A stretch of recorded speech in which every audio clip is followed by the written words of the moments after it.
Et puis il a dit, lorsque la promesse d'Allah viendra, et les savants ont interprété cela comme signifiant le jour du jugement et les signes du jour du jugement, alors Allah Azawajal fera en sorte que cette barrière massive, impossible à pénétrer pour les humains, Allah le Tout-Puissant fera en sorte que cette barrière s'effondre et tombe à plat.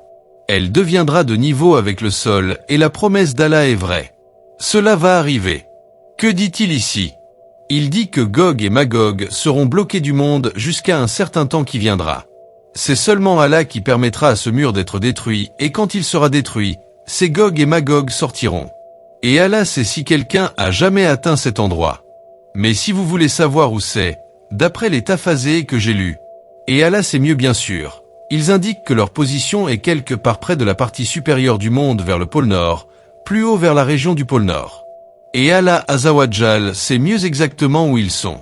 Et Allah dit, et nous les avons laissés, c'est-à-dire certains d'entre eux se déverseront les uns sur les autres ce jour-là, c'est comme si Allah disait qu'il y a une énorme quantité d'entre eux et ils sont se bousculant les uns sur les autres comme des vagues les uns sur les autres. Gog et Magog se bousculent les uns sur les autres. Donc Gog et Magog sont mentionnés seulement 2 fois dans le Coran. C'est la première fois qu'ils sont mentionnés. Et cette fois, Allah subhanahu wa ta'ala mentionne l'origine. D'où viennent Gog et Magog ou quelle était leur histoire? Zul Qurnayn les a bloqués. Zul Qurnayn les a piégés. Et Allah dit, nous les avons laissés dans ce piège. Et ils sont si nombreux en quantité, c'est comme s'ils étaient comme des guêpes, comme des abeilles, comme des insectes, se bousculant les uns sur les autres. Mais ils sont isolés de l'humanité. Jusqu'à ce que cela soit la loi d'Allah. Jusqu'à quand? Lorsque nous laisserons aller Gog et Magog, nous ouvrirons les portes pour Gog et Magog et ils descendront de chaque sommet de montagne.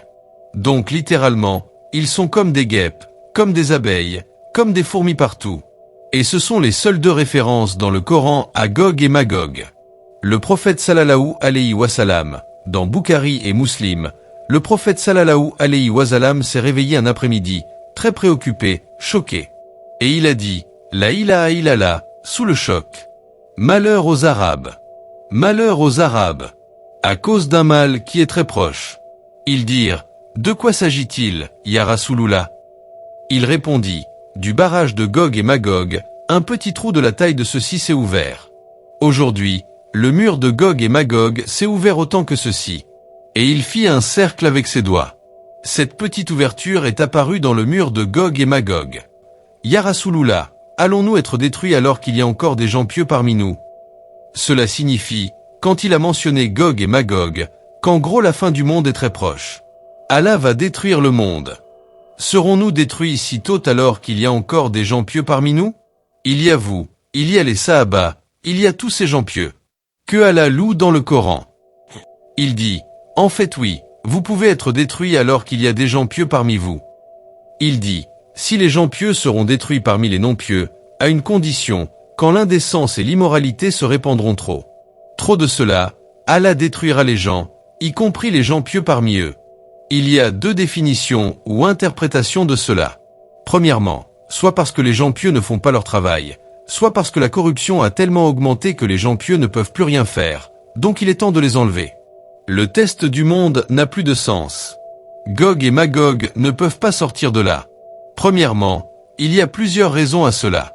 Premièrement, comme nous l'avons dit auparavant, ce sont des gens très primitifs. Leur compréhension de la technologie n'est pas comme la nôtre. Ils ne savent pas ce qui se passe dans le monde en ce moment. Ils n'ont pas d'ordinateur, ils n'ont pas d'avion, ils n'ont pas les armes que nous avons. Ils n'ont rien. Et ils sont entre des montagnes. Ces montagnes sont couvertes d'un climat si mauvais que s'ils essaient de monter ces montagnes, ils mourront. Donc ils ne peuvent pas contourner ou passer au-dessus de ce mur. Certaines personnes disent que ce mur est la Grande Muraille de Chine.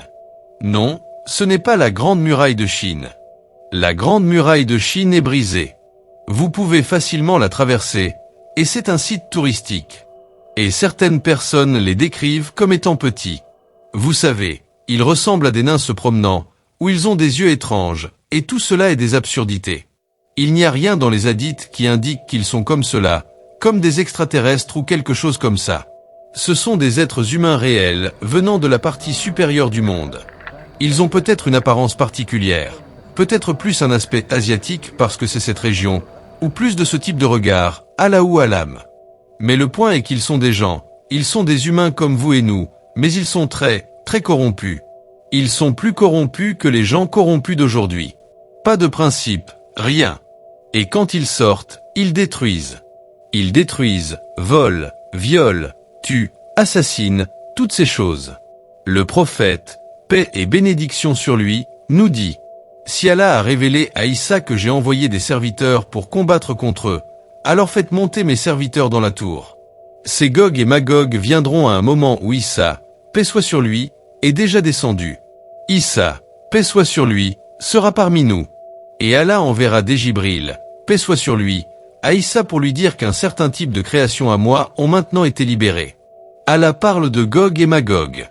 Alors emmenez mes serviteurs, c'est-à-dire emmenez les musulmans, ô Issa, paix soit sur lui, emmenez-les dans les montagnes, et cachez-vous. Vous ne pourrez pas les battre. Ils sont trop nombreux. Ils sont tellement nombreux mes chers frères et sœurs, Gog et Magog, que le prophète, paix et bénédiction sur lui, une fois, je veux que vous écoutiez cela, il s'est assis avec ses compagnons et a dit: pour chaque personne qui entre au paradis, 999 entreront en enfer. C'est effrayant. Cela signifie que nous avons une chance. Pour chaque personne, 999 entrent en enfer. Les Sahaba étaient inquiets et lui ont demandé: Ya Rassoula, donc aucun de nous n'entrera peut-être au paradis. Qui va y entrer? Il dit: ne vous inquiétez pas. De votre nation, c'est-à-dire de ma nation, seulement des musulmans qui existent. Depuis l'époque de Muhammad, paix et bénédiction sur lui, jusqu'à la fin des temps, seulement de la nation musulmane, pas du monde, de la nation musulmane. Pour chaque personne d'entre vous, il y a 999 de Gog et Magog. Ils sont 999 fois plus nombreux que la nation de Muhammad, paix et bénédiction sur lui, qui existe. Donc si nous sommes maintenant disons 1 milliard ou un peu plus d'1 milliard, combien cela ferait-il pour Gog et Magog actuellement en population? S'ils sont humains comme nous, des prophètes sont-ils venus à eux? Bien sûr. Nous ne savons pas quels prophètes, mais nous savons qu'ils sont proches de l'époque de Moussa, paix soit sur lui. Il est un messager. Mais Allah nous dit qu'il n'y a pas une seule nation sauf qu'un prophète est venu à eux. Donc ils ont eu un prophète, mais ils se sont rebellés. Ils sont donc en grand nombre. Et il dit: paix soit sur lui. Passeront par l'océan ou la mer de Tabariya. C'est proche d'Acham, de la Syrie, Bouera al-Tabariya, où se trouvent la Jordanie et la Syrie, dans cette région. Ils passeront par Buera al-Tabariya. C'est plus grand qu'un lac, plus petit qu'une mer, une grande zone, probablement quelques kilomètres de diamètre et de circonférence. Ils boiront chaque goutte d'eau qui s'y trouve. Maintenant ils viennent groupe après groupe, oui, car ils sont nombreux. Donc les premiers d'entre eux boiront tout. Et puis soit le même jour, soit quelques jours plus tard, l'autre groupe arrive encore et ils arriveront au même Bouera, cette petite mer, et ils ne trouveront plus d'eau dedans. Ils boivent tout. Ils diront: nous pensons qu'il y avait autrefois de l'eau ici.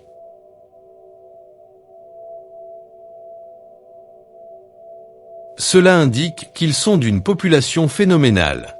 Il y a un autre hadith qui dit que lorsqu'ils sortiront, ils combattront les gens devant eux, les tueront. Il y aura donc des non-musulmans qui se cacheront, mais tous ceux qui seront devant eux, ils les tueront. Et Gog et Magog conquéreront le monde.